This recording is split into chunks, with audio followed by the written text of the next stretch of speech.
You're a great friend. We support you. We support Argentina in so many ways, including tomorrow. Veía antes por detrás alguna bandera palestina y sí quisiera...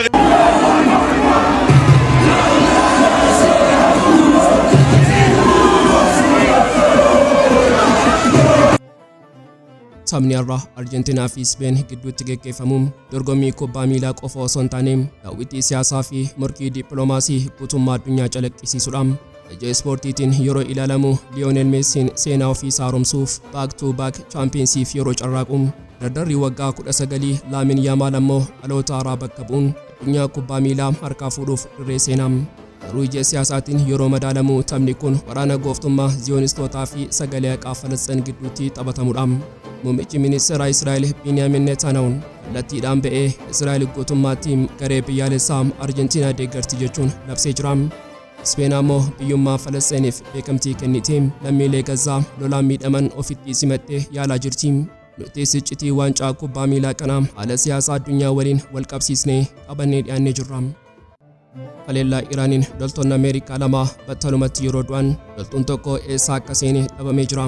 Dabalataan loltoonni afran madaanii gara hospitaalaatti geeffamanii jiru. Oduun kun yeroo masaraa White House ga'u pireezidaantiin Donald Trump dhiphina siyaasaa fi mormii keessoo hamaa mudatee jira. Trump ofirraa ittisuuf jecha deebii kennee jira. Bal'ina isaanii dhageessu. Mootiin dhokataa hoogganaan olaanaa Iraan inni haaraan Ayatollah Mujtabaa Khaamene'ii kana lafa jalaa keessa taa'ee xurree siyaasaa fi waraanaa Iraan tasgabbii fi ogeessummaa guutuun hoogganaa jiru. Har'a calliinsa isaa cabsee ergaa barreeffamaa inni baasee haasaa siyaasaa osoo hin taane labsa waraanaa guutuu fi kufaatii dippiloomaasii Ameerikaa addunyaatti kan saaxiledha. Yoo haga xumuraatti nu faana turtan iccitii kanneen bal'inaan ni dhageessu. Qophii keenya laayik gochuun jalqabaan affeerraa keenya yeroo maraati. Yoyyaa Shamar Kafuuni kabajamtoota dhaggeeffattoota keenya kun Oromia 24 Newsdha. Kanneen chaanala YouTube keenya faaraa taatan subscribe gochuun maatii keenya ta'aa. Qophiin keenya namoota hedduu bira akka ga'uuf like share gochuun waliif qooduun dagatinaa. Haga xumura qophii keenyaatti turtii gaarii.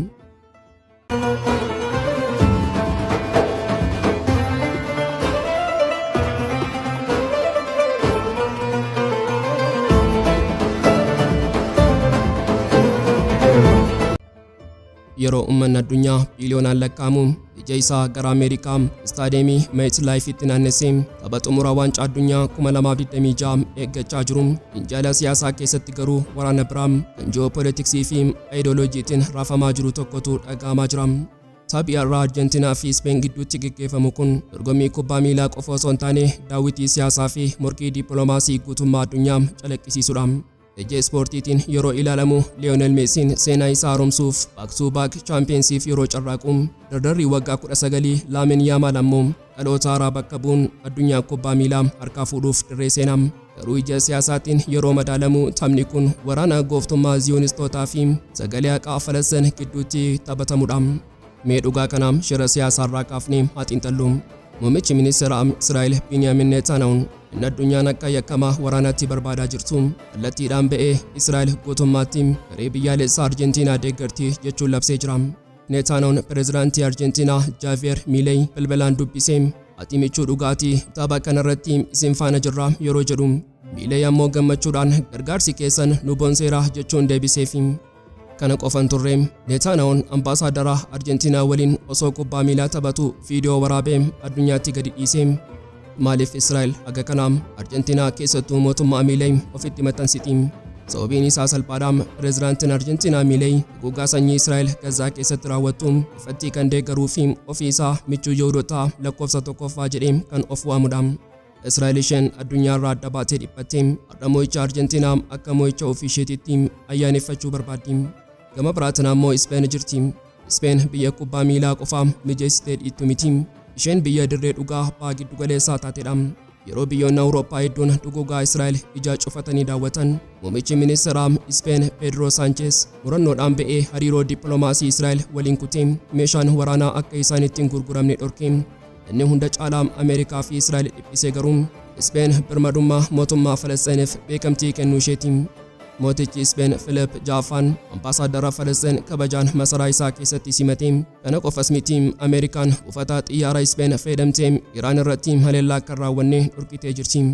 Ija Falasxiinotaa fi uummata cunqurfamaa addunyaatiin Ispeen sabboonummaa fi sagalee haqaa yeroo taatu, mootummaan Argentina immoo michuu diinaa taatee jirti. Miirrii fi morkiin kun dirree kubbaa miilaatiinis kallattiidhaan wal tuqamu.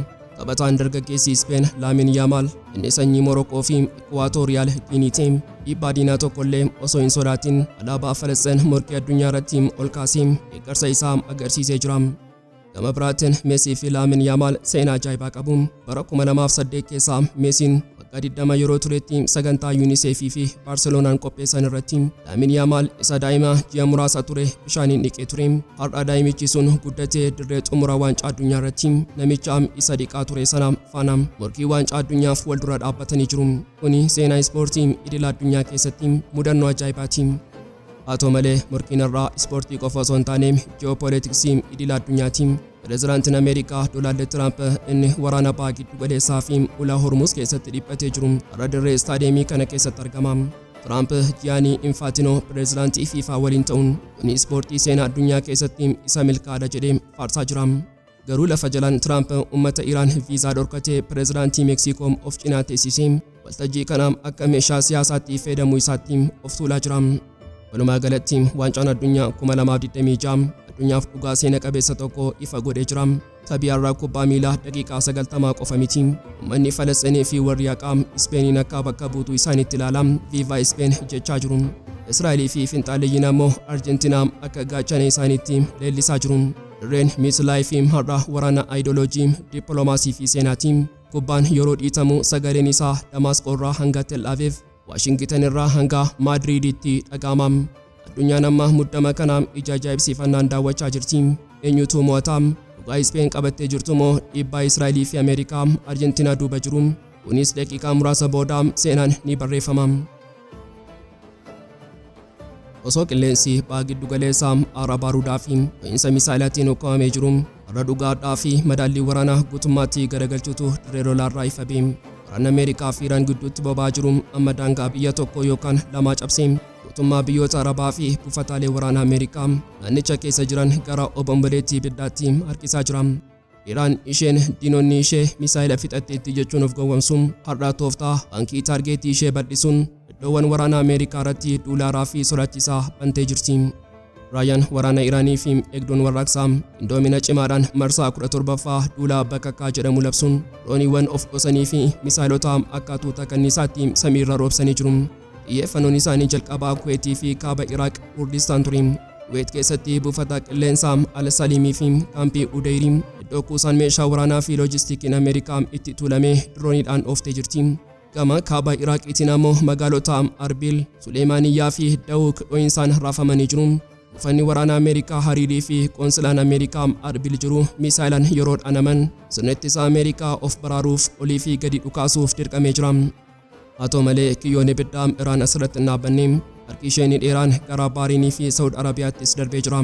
Baariin keessatti buufata qilleensaa Sheekiisaa iddoo xiyyaaronni lolaa Ameerikaa itti kuufamanii fi wiirtuun odeeffannoo basaasaa argamu qulqullinaan adda baafatee rukutee jira.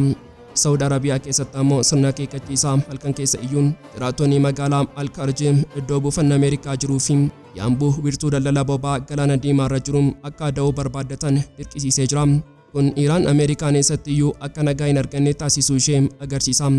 Wanti hunda caalaa onnee peentaagoon cabsee fi hawaasa addunyaa naasisee garuu dhugaa lafa Joordaan irraa ba'eedha. Iraan buufata qilleensaa Al-Azraqii fi Amir Hassan kan Joordaan keessa jiru yeroo rukuttu Ameerikaan dhugaa kasaaraa waraanaa ishee dhoksuu dadhabde. Ajajni giddu galeessaa Ameerikaa ifatti ba'uun haleellaa Iraan kanaan loltoonni Ameerikaa lama du'uu isaanii, tokko eessaa akka bu'ee dhabamuu fi afur ammoo madaanii gara hospitaalaatti geeffamuu isaanii amanuuf dirqamee jira. Kana qofas miti, eegdonni warraaqsaa xiyyaarota Ameerikaa lama droonii MQ-9 Reaperii fi xiyyaarota biroo sadii buufata Joordaan keessatti daara gochuu isaa ragaa wajjin labsee jira. Ameerikaan aarii fi dhiphina kasaaraa kanaan dhufee suphuuf jecha sa'aatii 24 darban keessatti xiyyaarota lolaa F-60 dabalataa gara buufataalee Joordaanitti guuraa jirti. Garuu Iraan waraana kana qawweedhaan qofa osoo hin taane waraana sammuu fi qabsoo uummataatiin qopheessitee jirti. Eegdonni warraaqsaa tarkaanfii dippiloomaasii ajaa'ibaa fayyadamuun kallattiin uummata Joordaaniif ergaa dabarsee yeroon keessan geeraa yaa uummata Joordaan amantii Islaamaatti loltoota kaafiroota biyya keessan weeraranii ta'an dhiiga isaanii dhangalaasuun eeyyamamaadha. Biyya keessan keessaa qulqulleessaa jechuun uummanni mootummaa isaa fi Ameerikaa irratti akka ka'u labsi. Alaqaan isaa fi xaxamaa kana keessatti mootummaan Joordaan dhiphinaamaa keessa seenee jira. Ittaanaan muummee ministeeraa fi ministeera dhimma alaa Joordaan Ayman Al-Safaadiin foorumii nageenyaa Aspeen irratti ba'uun dhugaa kana haaluuf dhamee jira. Biyya keenya keessaa buufanni waraana Ameerikaan jiru loltoonni Ameerikaa jiran waliigaltee eegumsaa qofaaf kan dhufanidha jechuun haalus diroonii fi misailonni Iraan guyyaa guyyaan samii Joordaan irra qaxxaamuran biyyattiin gaachana Ameerikaa ta'uu ishee ifa godhanii jiru. Safaadiin haleellaa Iraan balaaleffatus faallaa isaa Ameerikaa fi Iraan hatattamaan dhukaasa akka dhaaban kadhachaa jira. Kunis biyyoonni Arabaa gidduutti caccabaa akka jiran ragaa ba'a. Kufaatii fi dhiphinni inni guddichi gabaasa hatattamaa ajajaa giddu galeessaa Ameerikaa irraa dhufedha.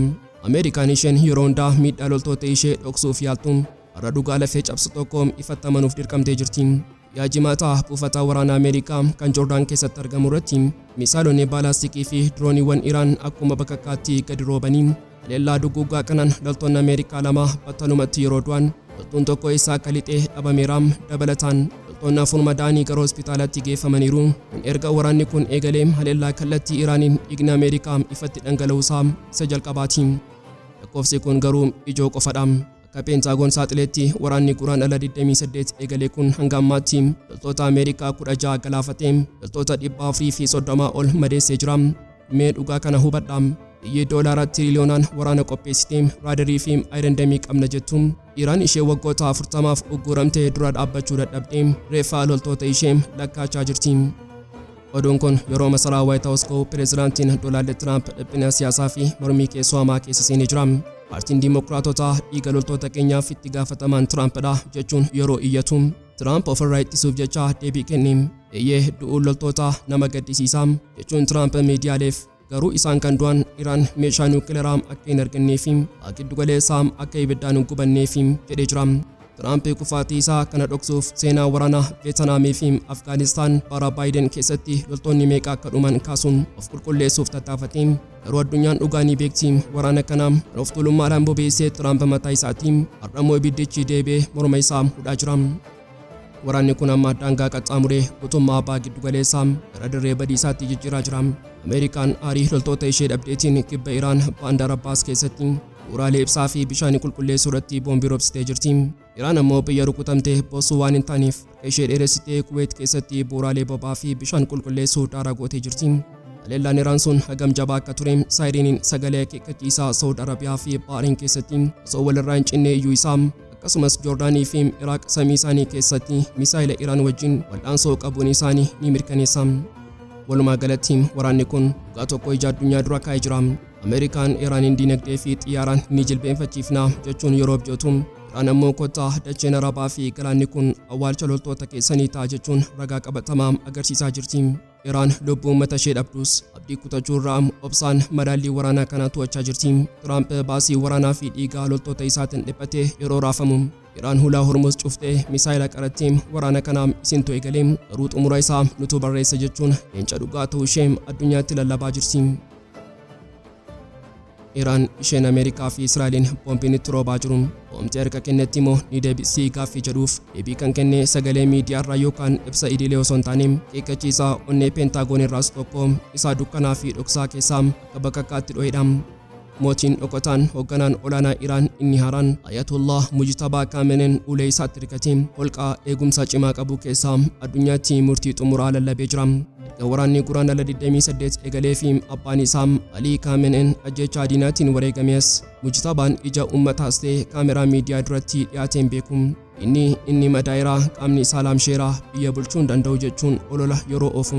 Mujtabaan garuu dukkana lafa jalaa keessa taa'ee ulee siyaasaa fi waraanaa Iraan tasgabbii fi ogeessummaa guutuun hoogganaa jira. Har'a calliinsa isaa cabsee ergaa barreeffamaa inni baase haasaa siyaasaa osoo hin taane labsa waraanaa guutuu fi kufaatii dippiloomaasii Ameerikaa addunyaatti kan saaxiledha. Ergaan Mujtabaa inni duraa fi ijoon pireezidaantii Doonaald Tiraamp of tuulummaa Waashingiten kan saaxiludha. Kanaan dura waliigaltee Islaamaabadii fi Wixinee dhukaasa dhaabuu jedhamee Ameerikaan addunyaa yeroo gowwoomsitu Iraan dhugaa lafa jalaa dammaqinaan hordofaa turte. Mujtabaan murannoo guutuun akkas jedha. Ameerikaan sheexaana guddichadha. Waadaa fi waliigaltee cabsuun ishee mallattoon pireezidaantii Ameerikaa Doonaald Tiraamp gatii tokkollee kan hin qabne waraqaa duwwaa ta'uusaa dhugoomseera. Iraan Ameerikaan afaaniin nagaa lallabaa harka lafa jalaan xiyyaaraan nu rukutti. Diina kanaan mari'achuun of gowwoomsuudha jechuun minjaala marii guutummaatti dhiittee jirti. Mootiin dhokataa kun adannoo Tiraampiif deebii lafee cabsuu kennee jira. Sheexanni guddaan yookaan Ameerikaan waraana bobeessuu barbaaddi. Garuu waan tokko beekuu qabdi.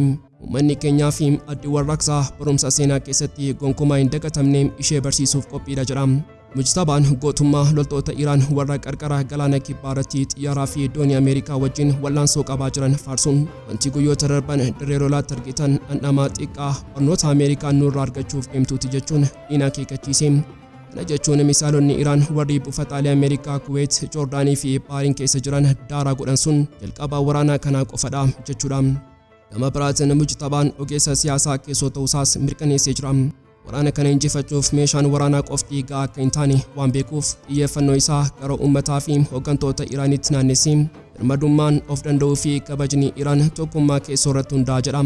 Waldhabdee siyaasaa qoqqoodamaa fi garaagarummaa yaada akkamiyyuu akka cinaatti dhiisan ajajee inni keenya sheexanni guddichi yookaan Ameerikaan laafina keenya tokkollee arguu hin qabu yoo nuti tokko taane dhaabbanne diinni harka kennatee salphatee baqachuuf ni dirqama jechuun onnee uummata isaa kakaasee jira. Walumaa galatti ergaan har'aa kun waraanni baha giddu galeessaa boqonnaa nagaarraa guutummaatti gara boqonnaa duguggaatti ce'uusaa labsa. Ameerikaan guyyoota torbaaf walirraa osoo hin citiin boombii roobsitus Iraan bittinnaa'uu dhiistee hoogganaa dhokataa fi ija jabeessaa jalatti tokkummaa ishee jabeeffattee jirti. Mootiin dhokataan Iraan kaameraa duratti of mul'isuu dhiisuu danda'a. Garuu furtuu misaayilaa harka isaa keessa seensifatee Tiraamp waraqaa sobaatiin nuun gowwoomsuun dhugaan waraana kana dhukaasaa fi dhiigaan qofaa xumurama jedhee Iraan seenaa haarawaa barreessaa jirti. Addunyaan ammaa mariin dippiloomaasii akka awwaalame hubattee rooba misaayilaa isa dhumaa fuura qabattee eegaa jirti. Egaan kabajamtoota dhaggeeffattoota Oromiyaa 24 News qophii guyyaarraaf qabannee dhiyaannee asuma irratti goolabna. Kanneen chaanala YouTube keenyaaf haaraa taatan subscribe gochuun maatii keenya ta'aa. Qophiin keenya namoota hedduu bira akka ga'uuf like share gochuun waliif qooduu hin dagatinaa. Akka xumuraatti waan nu faana turtaniif galatoomaa.